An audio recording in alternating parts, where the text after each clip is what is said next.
जय हिंद दोस्तों। आज की क्लास में हम सॉल्व करने वाले हैं कक्षा 10वीं का गणित और प्रश्नावली 5.4 और सवाल नंबर 5 को। और आज की क्लास में हम सवाल नंबर 5 को समाप्त कर देंगे क्योंकि इसमें सिर्फ सवाल नंबर 5 ही बचा हुआ है।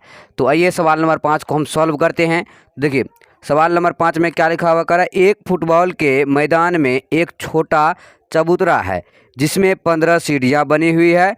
इन सीढ़ियों में से प्रत्येक की लंबाई 50 मीटर है और वह ठोस कंक्रीट की बनी है। प्रत्येक सीढ़ी में 1/4 मीटर की चौड़ाई है और 1/2 मीटर का फैलाव यानी कि चौड़ाई है। तो देखिए आकृति 5.8 करा, इस चबूतरे को बनाने में लगी कंक्रीट का कुल आयतन परिकलित कीजिए। संकेत में दिया हुआ पहली सीढ़ी को बनाने में लगी कंक्रीट का आयतन 1/4 गुना 1/2 गुना 50 m/³ है। तो आइए अब हम सवाल को एक एक करके पढ़ते हैं और एक एक करके सॉल्व करते हैं। देखिए इसमें ये चित्र दिया हुआ है, इसी में दिया हुआ है। देखिए आकृति 5.8 यही है 5.8, इसको हम लिख दिए हैं इस तरह से।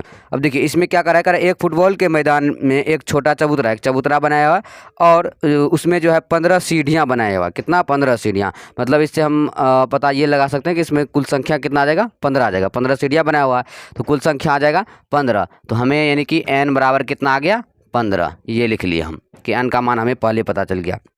अब देखिए उसके बाद क्या करा है, 15 सीढ़ियाँ बनी हुई है तो इन सीढ़ियों में से प्रत्येक की लंबाई 50 मीटर। मतलब ये जो सीढ़ी है इसकी लंबाई कितनी है, तो 50 मीटर है। यहाँ पे 50 मीटर है। तो जैसे ये भी सीढ़ी है, ये भी सीढ़ी है, इस तरह से सभी का लंबाई कितना है, तो 50 मीटर है। तो हम क्या करेंगे, यहाँ पे लिखेंगे लंबाई यानी लंबाई को लिख देते हैं L बराबर कितना है, तो 50 मीटर है। तो हम लिख देते हैं 50 मीटर। अब देखिए अब इससे आगे तो क्या कर रहा है कि 50 मीटर है और वह ठोस कंक्रीट की बनी है। मतलब ये ठोस कंक्रीट की बनी हुई है ये सीढ़ी।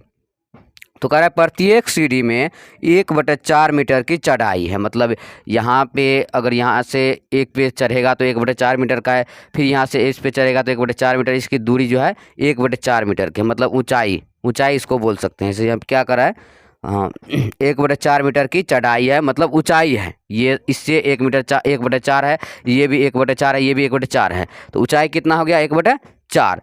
तो हम यहाँ पे क्या लिख देंगे कि चढ़ाई को ऊंचाई बोल सकते हैं। तो हम लिखेंगे ऊंचाई 1/4 मीटर है। तो हम यहाँ पे लिखेंगे ऊंचाई क्या लिखेंगे, इसको लिखेंगे b। तो ऊंचाई कितना है, 1/4 मीटर है।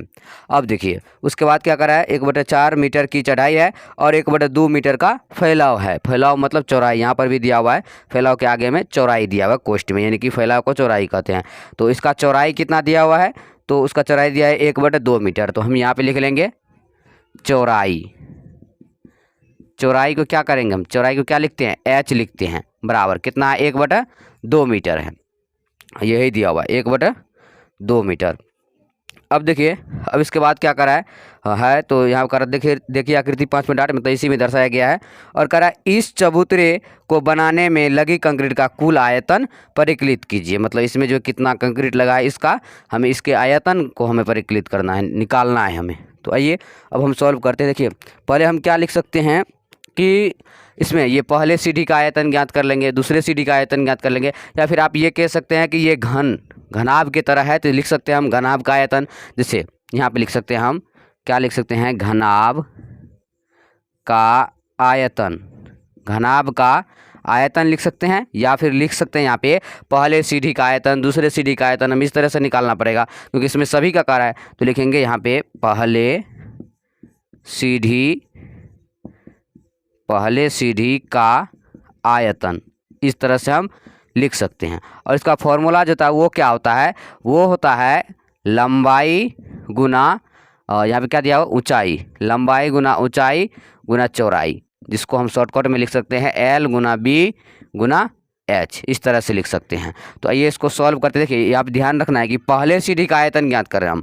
तो लंबाई कितना दिया हुआ है, यहाँ पे देखेंगे लंबाई दिया हुआ है 50, तो लिखेंगे 50 गुनी ऊंचाई कितना दिया हुआ है 1/4, लिखेंगे 1/4 गुना चौड़ाई कितना है 1/2, तो लिखेंगे 1/2। अब इसको काट देंगे, 4 से ये नहीं कटेगा, इससे कटेगा 2 से 25 दूनी 50, तो यहाँ पे आ जाएगा 25 को 1 से गुना करेंगे 25, नीचे में बच गया 4, तो 4 लिख दिए।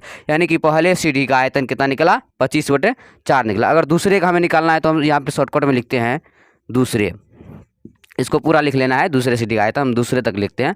दूसरे में कितना करना पड़ेगा, 25/4, इसमें 2 से गुना कर देंगे, दूसरा का है तो कितना आ जाएगा, 2 के नीचे में कुछ नहीं तो 1, 25 दूनी 50/4।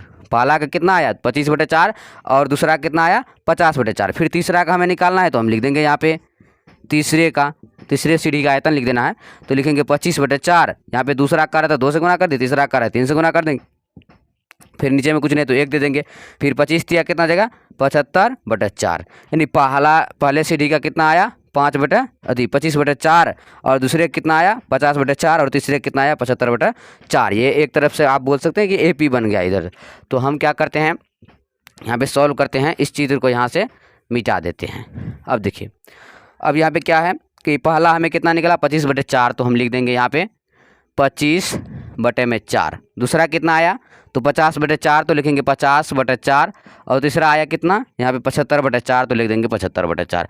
इस तरह से ढेर आएगा, मतलब 15 तक का ज्ञात करने के लिए कितना 15 सीढ़ी तक का आयतन ज्ञात करने के लिए करा है। तो हम क्या करेंगे यहाँ पे लिख देंगे 15।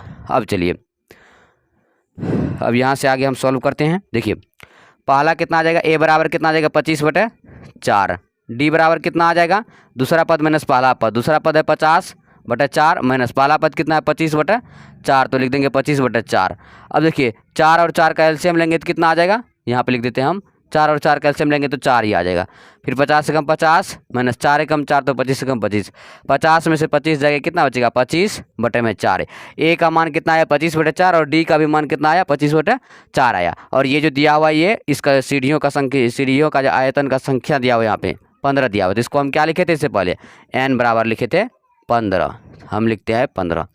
अब इसमें तो देखिए सवाल में जो है एक बार देखते हैं सवाल में क्या करा था। देखिए सवाल में जो सबसे अंतिम में लिखा हुआ क्या करा, इस चबूतरे को बनाने में लगी कंक्रीट का कुल आयतन परिकलित कीजिए। कुल आयतन मतलब सभी का, सीढ़ी में जितना भी था सभी का। तो यहाँ पे ये तो दिया हुआ 15 सीढ़ी का, तो हमें क्या करना है तो सभी का निकालना है, तो हम यहाँ पे लिखते हैं। तो जब भी कहा है तो इसमें कुल ज्ञात करना है सभी का, तो हम क्या लिखते हैं SN लिखते हैं। तो लेकिन यहाँ पे क्या दिया हुआ है n का मान 15 दिया हुआ, तो SN लिखते हैं सभी का कार्य ज्ञात करने के लिए, तो हम लिख देते हैं यहाँ पे SN बराबर लिख देंगे n/2 into 2A plus n-1 into D। ये लिख दिए सिंपल सा। अब देखिए n का मान जो है हमें पता है यहाँ पे 15, तो लिख देंगे 15/2 इंटू 2 और A का मान जो है वो कितना दिया हुआ है 25/4, तो लिख देंगे हम 25/4 प्लस फिर n का मान लिखेंगे, n का मान है 15 माइनस 1 इंटू D का मान कितना है 25/4 ये, तो लिख देंगे 25/4। अब चलिए, अब यहाँ से आगे हम यहाँ पे लिख देते हैं, जैसे कि 15/2 है तो लिख देंगे 15/2 इंटू ये देखिए ये कटेगा नहीं तो इसको इसी तरह से लिख दीजिए 25 दूनी 50/4 फिर प्लस 25 को 10 गुना करेंगे 50, 4 को 100 गुना करेंगे 4 आ गया, प्लस 15 में से एक जाएगा कितना बचेगा 14 गुना 25/4। अब देखिए यहाँ पे आ जाएगा 15/2 इंटू 50/4 प्लस 14 है, ये भी यहाँ पे नहीं कटेगा तो 14 को नीचे में दे देते हैं, 14 के नीचे में 1, तो 14 और 25 को गुना कर लेते हैं। तो 14 और 25 को जब गुना करेंगे तो 5 का 20 का 0 हासिल 2, 5 2 7, फिर 4 दूनी 8, 2 1 कम 2, तो 0 8 7 15, 2 1 3, 350 आ जाता है। हम लिख देंगे यहाँ पे 350, 4 को 1 से गुना करेंगे 4 आ जाएगा।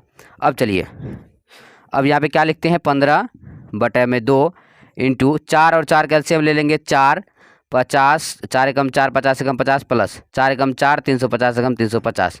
अब देखिए यहाँ पे आ जाएगा 15/2 और देखिए यहाँ पे गुना देते हैं, ये कोष्ठ हट जाएगा 350 और 50 कितना आ जाएगा 400/4। अब 2 से भागा दे दे जिसमें तो 200 आ जाएगा, 200 दूनी 400 और यहाँ पे 200 है इधर 15 है, तो 200 और 15 को जब हम गुना कर लेते हैं तो कितना आता है वो देखिए 200 और 15 गुना कर लेते हैं तो 0 0 5 दूनी 10, फिर 0 0 2 एकम 2, 0 0 0 2 1 3 कितना आता है 3000 आता है। तो हम यहाँ पे लिख देते हैं 3000 लिख दिए और नीचे में कितना है 4, तो 4। अब 4 से जब इसमें भाग देंगे तो कितना मतलब कट जाएगा, तो 4 4 7 28, फिर इसमें 10 में से 8 जाएगा 2, 4 5 20 और 0, हाँ ये कितना आ जाएगा 750। और इसमें घनाभ का रहा था तो मीटर लगा करके घनाभ दे देंगे यहाँ पे घन जिसको बोलते हैं, इस पे घन बोल सकते हैं, क्यूब बोल सकते हैं, ये घन है तो घन लिख दिए। यानी कि इसका आंसर कितना आ जाएगा 750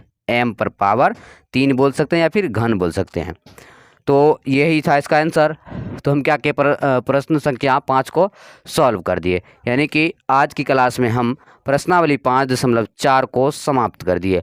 और आज के लिए बस इतना ही। अब अगले दिन अगले क्लास के साथ मिलेंगे। तब तक के लिए जय हिंद, वंदे मातरम।